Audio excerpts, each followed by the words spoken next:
네, 오늘 우리가 사순절 기간을 함께 보내고 있습니다. 사순절이라고 하는 그 이름은 40일이라고 하는 뜻을 가진 말입니다. 부활절이 오기 전에 주일을 뺀 40일간의 기간을 바로 교회에서는 사순절이라고 하는 기간으로 보내고 있습니다.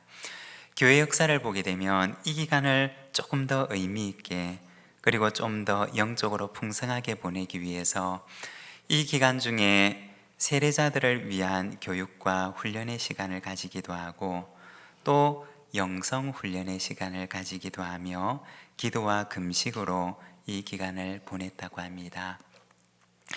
오늘은 사순절 네 번째 주일인데 우리가 남은 이 사순절의 기간 동안 그리스도와 연합하다 라는 이 주제를 가지고 예수님과 연합하는 삶에 대해서 우리가 함께 묵상하는 시간을 가지고자 합니다. 오늘은 마태복음 4장 말씀을 함께 읽었는데 예수님의 삶과 연합하다 라는 제목으로 오늘 말씀을 함께 묵상하고자 합니다. 마태복음 4장 말씀을 보게 되면 예수님께서 공생의 사역을 막 시작하시는 모습을 보여줍니다.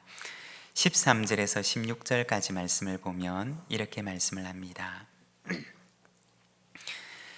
나사렛을 떠나 스불론과 납달리 지경 해변에 있는 가브나움에 가서 사시니 이는 선지자 이사야를 통하여 하신 말씀을 이루려 하심이라. 일러스되 스불론 땅과 납달리 땅과 요단강 저편 해변길과 이방의 갈릴리여, 흑암에 앉은 백성이 큰 빛을 보았고 사망의 땅과 그늘에 앉은 자들에게 빛이 비치었도다 하였느니라. 여기에 보면 갈릴리에서 사역을 시작하시는 예수님의 모습을 보여줍니다.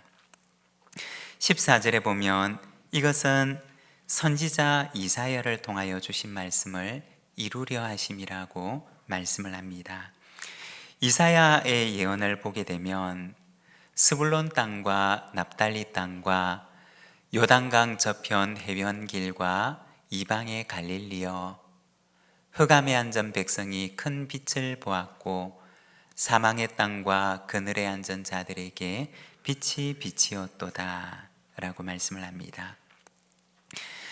예수님께서 사역을 시작하셨던 이 갈릴리 지역이 이스라엘의 12지파로 보게 되면 스불론 지파가 거했던 땅, 그리고 납달리 지파가 거했던 땅에 속하는 지역이었습니다.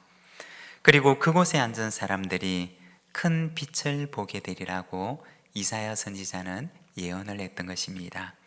그리고 이곳 갈릴리 지역은 위치상으로 보게 되면 이스라엘 가운데 제일 북단에 있는 지역에 속해 있었습니다. 이곳에는 유대 사람들도 살고 있었지만 또한 이방인들도 굉장히 많이 살고 있었다고 합니다. 그러니까 유대인들과 이방인들이 함께 살아가고 있는 지역이 바로 이 지역이었던 것입니다. 그래서 오늘 본문 15절에 보면 이 갈릴리 지역을 가리켜서 말하기를 이방의 갈릴리여 라고 이야기를 합니다.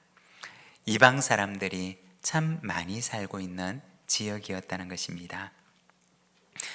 과거 역사 기록을 보게 되면 우리가 살고 있는 이 부산 지역도 그랬다고 합니다. 초기 선교사님들이 배를 타고 이 부산에 왔을 때 느꼈던 것이 이곳이 한국인지 일본인지 잘 구분이 안 될 정도로 이 부산 지역에 일본 사람들이 많이 살고 있었다고 합니다. 그와 같이 예수님께서 사역을 처음 시작하셨던 이 갈릴리라고 하는 지역도 그랬다는 것입니다. 그곳에는 유대 사람들도 많이 있었지만 또한 이방 사람들도 유대 사람들만큼 있는 곳이 바로 이곳이었던 것입니다. 예수님께서 이곳에서 사역을 시작하셨던 것은 바로 유대를 넘어서 온 이방 사람들에게, 온 이방 땅에 이 복음이 이르게 될 것임을 보여주셨던 사건이었던 것입니다. 우리가 그렇게 생각을 해보면 이 부산 지역은 참 영적인 의미가 있는 지역입니다. 부산 지역은 과거 우리나라의 문과 같은 곳이었습니다. 이곳을 통해서 선교사님들이 들어왔고 또 많은 외국인들이 이 부산 지역에 들어오게 되었습니다. 다시 말해 이방의 갈릴리와 같은 곳이 바로 우리나라의 부산과 같은 곳이라고 하는 것입니다. 갈릴리가 예수님의 그 복음 사역의 첫 출발점이 되었고 또 이곳이 복음이 뻗어나가는 그 출항지가 되었던 것처럼 바로 이곳 부산이 복음의 출항지가 되고 또 복음의 출발지가 되는 그러한 지역이 되기를 소망합니다. 그리고 또한 우리 부산진교회가 복음의 출발점이 되고 복음의 출항지가 되는 그러한 귀한 사역을 감당하는 우리 부산진교회가 되기를 소망합니다. 거기에서 예수님께서 비로소 천국 복음을 전하셨고 제자들을 부르셨고 많은 사람들을 가르치시면서 복음 사역을 시작하셨습니다. 오늘은 예수님의 삶에 연합한다고 하는 것은 무엇인가에 대해서 우리가 잠깐 함께 말씀을 묵상하고자 합니다. 먼저 첫 번째로 예수님의 삶에 연합한다고 하는 것은 예수님의 부르심에 연합하는 것을 말합니다. 18절에서 20절까지 말씀을 우리가 함께 봉독하겠습니다. 갈릴리 해변에 다니시다가 두 형제 곧 베드로라는 시몬과 그의 형제 안드레가 바다에 거물 던지는 것을 보시니 그들은 어부라. 말씀하시되 나를 따라오라. 내가 너희를 사람을 낚는 어부가 되게 하리라 하시니 그들이 곧 그물을 버려두고 예수를 따르니라. 아멘. 여기 보면 시몬과 안드레를 주님께서 부르시는 모습을 보여주고 있습니다. 오늘 본문만 보게 되면 바로 이 만남이 예수님과 시몬의 첫 만남인 것처럼 보이지만 그러나 사실 우리가 누가복음 말씀을 보게 되면 누가복음 4장에는 예수님께서 시몬을 부르시기 전에 먼저 시몬의 집을 찾아가셨던 일을 기록하고 있습니다. 누가복음 4장 38절과 39절의 말씀을 보게 되면 이렇게 말씀을 합니다. 예수께서 일어나 회당에서 나가사 시몬의 집에 들어가시니 시몬의 장모가 중한 열병을 앓고 있는지라. 사람들이 그를 위하여 예수께 구하니 예수께서 가까이 서서 열병을 꾸짖으신데 병이 떠나고 여자가 곧 일어나 그들에게 수종드니라. 이 누가복음 말씀을 보게 되면 예수님께서 시몬의 집을 찾아가시는데 거기에서 장모의 열병을 고쳐주신 사건을 기록을 하고 있습니다. 그러니까 예수님께서 시몬을 갈릴리 해변에서 부르시기 전에 먼저 시몬의 집에서 그를 만나고 그리고 그의 장모의 열병을 고쳐주셨던 사건이 있었던 것입니다. 여러분, 시몬이 예수님을 처음 만나고 나서 그 마음이 어땠을까요? 아마 시몬의 마음속에는 그의 장모님의 열병을 고쳐주셨던 그 예수님의 모습이 떠나가지를 않았을 것입니다. 그리고 그의 마음속에는 예수님은 도대체 어떤 분이지? 예수님은 도대체 어떤 분이실까? 라고 하는 그 마음이 이 시몬의 마음속에 있었을 것입니다. 예수님을 향해서 그의 마음의 문이 조금씩 열려지고 있었고 아주 작게나마 주님을 향해서 그 마음의 문이 열리고 있었던 것입니다. 바로 이럴 때 예수님께서 베드로를 찾아가셔서 그를 초청하셨던 것입니다. 여러분, 우리가 생각을 해보면 시몬과 예수님의 만남은 우연한 만남이었을까요? 예수님께서 우연히 시몬의 장모의 병을 고쳐주셨고, 예수님께서 우연히 또 지나가시다가 보니 지난번에 그 시몬의 집에서 보았던 시몬이 해변에 있는 것을 보고 우연히 그를 만나시고 우연히 그를 부르시게 된 것일까요? 어쩌면 시몬은 그렇게 생각을 했는지 모릅니다. 그리고 사람들도 그렇게 생각했는지 모릅니다. 시몬의 입장에서 보면, 또 사람의 입장에서 보면 그 만남은 우연한 만남처럼 보였을 수가 있을 것입니다. 그러나 예수님의 입장에서, 하나님의 입장에서 그것은 정말 우연한 만남이었을까요? 그렇지 않았을 것입니다. 예수님께서는 이 시몬을 부르시고자 하시는 분명한 의도를 가지시고, 이 시몬이 해변에 있는 그 시몬의 삶의 현장으로 찾아가셨던 것입니다. 여러분, 그렇게 보면 예수님과 나와의 만남은 우연한 만남일까요? 내가 우연히 예수님을 알게 되었고, 내가 우연히 교회를 찾게 되었고, 내가 우연하게 신앙을 가지게 된 것일까요?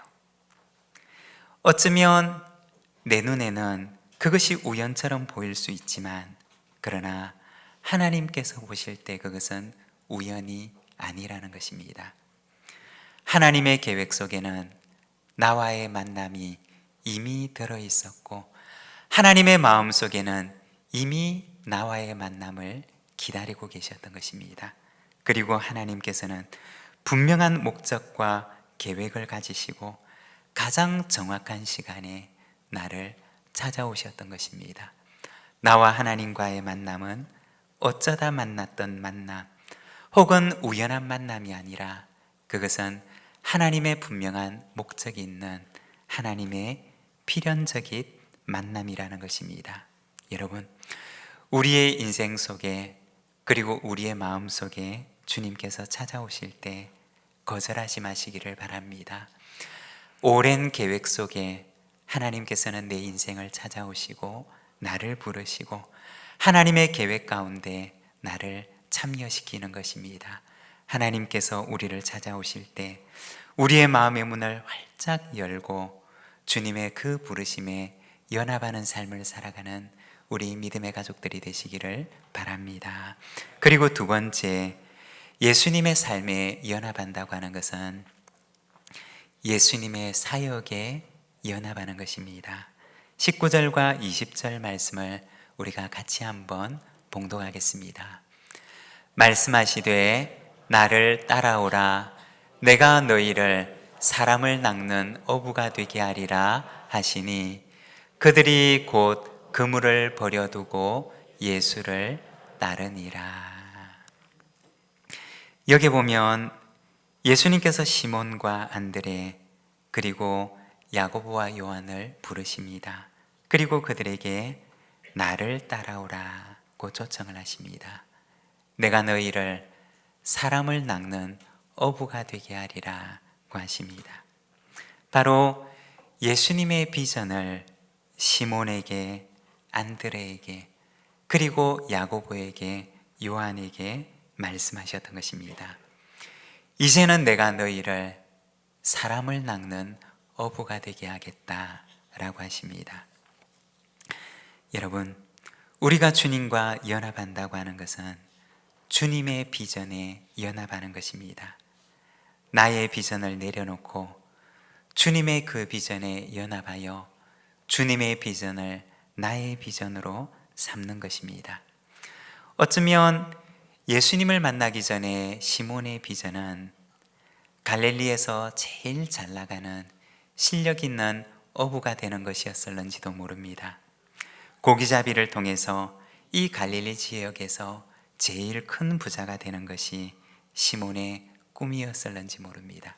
그래서 조그만한 고깃배에서 조금 더 큰 고깃배를 사고, 그리고 그것보다 조금 더 큰 고깃배를 사서 나중에는 크고 작은 여러 척의 배를 소유하면서 배부자가 되는 것이 시몬의 꿈이었는지도 모릅니다. 그런데 예수님께서는 이 시몬을 찾아오셔서 전혀 다른 비전으로 그를 초청하셨던 것입니다. 여러분, 우리가 그리스도인으로 부름을 받는다는 것은 무엇일까요? 그것은 바로 예수님의 새로운 비전으로 부름을 받는 것을 말합니다. 새로운 비전을 가지게 되는 것이고, 새로운 가치를 내가 얻게 되는 것을 말합니다. 그래서 새로운 비전과 새로운 가치를 위해 살아가는 것을 말하는 것입니다. 그러나 그것이 내 직업을 버려야 한다는 것을 말하는 것은 아닙니다. 같은 직업을 가지고 살아가지만, 그러나 이전과는 다른 가치를 가지고 살아가는 것을 말하는 것입니다.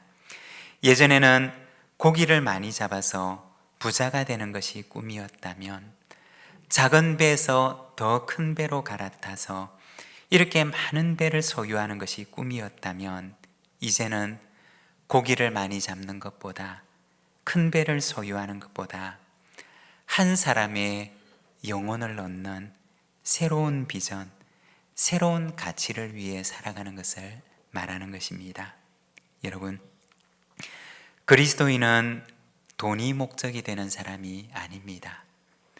돈을 위해 살아가는 사람이 아니라 새로운 가치를 위해 살아가는 사람입니다.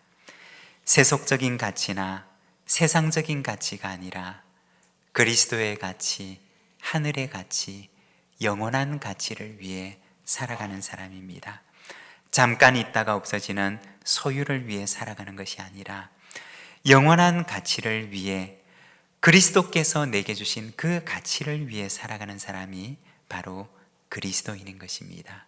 여러분, 이처럼 그리스도의 비전이 내 비전이 되고, 그리스도의 가치가 나의 가치가 되며 영원한 가치를 위해서 살아가는 하나님의 백성이 되시기를 바랍니다. 그리고 세 번째, 그리스도의 삶과 연합한다고 하는 것은 그리스도의 인격과 연합하는 것입니다. 고린도전서 11장 1절의 말씀을 우리가 함께 봉독하겠습니다. 내가 그리스도를 본받는 자가 된 것 같이 너희는 나를 본받는 자가 되라. 고린도전서 11장에 보면 사도 바울의 고백이 나옵니다. 그는 자신에 대해서 고백하기를 내가 그리스도를 본받는 자가 되었다 라고 말합니다. 바울은 평생에 자신이 그리스도를 본받는 자가 되기를 원했던 것입니다. 그리고 또한 그가 복음을 전하고 그가 하나님의 말씀으로 가르치는 누군가도 자신과 같이 예수님을 본받는 자가 되기를 원했던 것입니다. 갈라디아서 4장 19절에 보면 바울은 갈라디아 교회 교인들에게 보내는 편지에 이렇게 고백을 합니다. 나의 자녀들아, 너희 속에 그리스도의 형상을 이루기까지 다시 너희를 위하여 해산하는 수고를 하노니. 바울은 갈라디아 교인들에게 편지를 하는데, 내가 여러분을 위해서 해산을 하는 것과 같은 수고를 하는데 여러분들 속에 그리스도의 형상이 이루어지기를 나는 간절히 바라고 원합니다 라고 이야기를 합니다. 바울의 목적은 무엇이었느냐? 그가 가르치고 양육하는 이 갈라디아 교인들을 향한 바울의 소망이 무엇이었느냐? 그들의 형상 속에, 그들의 모습 속에 예수님의 성품과 예수님의 인격이 온전히 아로새겨지는 것, 그리고 그들의 모습 속에서 그리스도의 모습이 나타나는 것, 이것이 바로 바울의 양육의 목적이었고 또한 가르침의 목적이었던 것입니다. 바울이 가르치는 그들이 자신과 같이 예수님을 본받는 자가 되기를 원했던 것입니다. 중세의 유명한 수도사였던 프란체스코라고 하는 사람은 예수님을 너무나 닮기를 원했던 사람이었습니다. 한 번은 그가 기도를 하는데 밤이 새도록 기도를 하고 있었습니다. 프란체스코의 제자들이 이 선생님을 찾아가서 선생님이 무슨 기도를 하시는가 보기 위해서 그 옆에 가보았더랍니다. 그랬더니 이 프란체스코가 아주 짧은 문장의 기도를 밤이 새도록 반복하며 기도하고 있었는데, 주님은 누구이시며 나는 누구입니까? 주님은 누구이시며 나는 누구입니까? 라고 얘기를 하며 이 짧은 기도를 밤이 새도록 기도하고 있더랍니다. 프란체스코는 주님이 누구신지를 너무나 알기를 원했던 것입니다.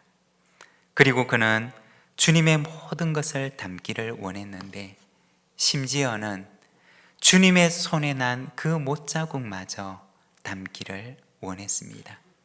어느 날 이 프란체스코가 보니 주님의 몸에 났던, 그 손에 났던 못자국과 꼭 닮은 상처가 자신의 손에 생긴 것을 보고 너무나 기뻐했다는 이야기가 전해 내려옵니다. 그리고 이 프란체스코는 주님을 닮은 사랑을, 주님을 닮은 평화를, 그리고 주님을 닮은 나눔을 실천하며 한 평생을 살아갑니다. 주님을 너무나 닮기를 원했고, 그리고 그 주님을 닮은 삶을, 닮아가는 삶을 실천하며 살아갔던 것입니다. 여러분, 주님과 연합하는 삶을 살아가기를 원하십니까?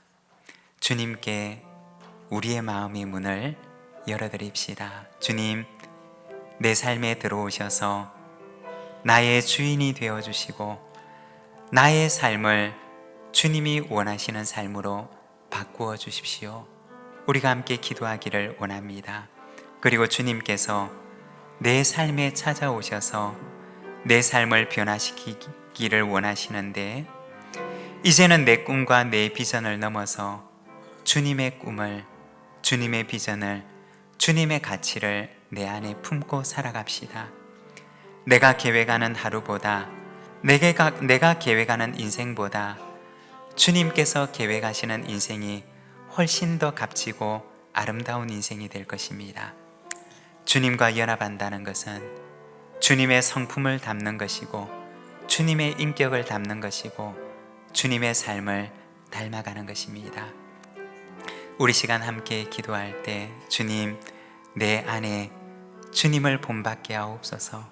주님의 삶과 성품과 인격을 닮아가는 삶을 살아가게 하옵소서. 우리 시간 함께 기도하며 하나님 앞에 나가겠습니다. 기도하겠습니다.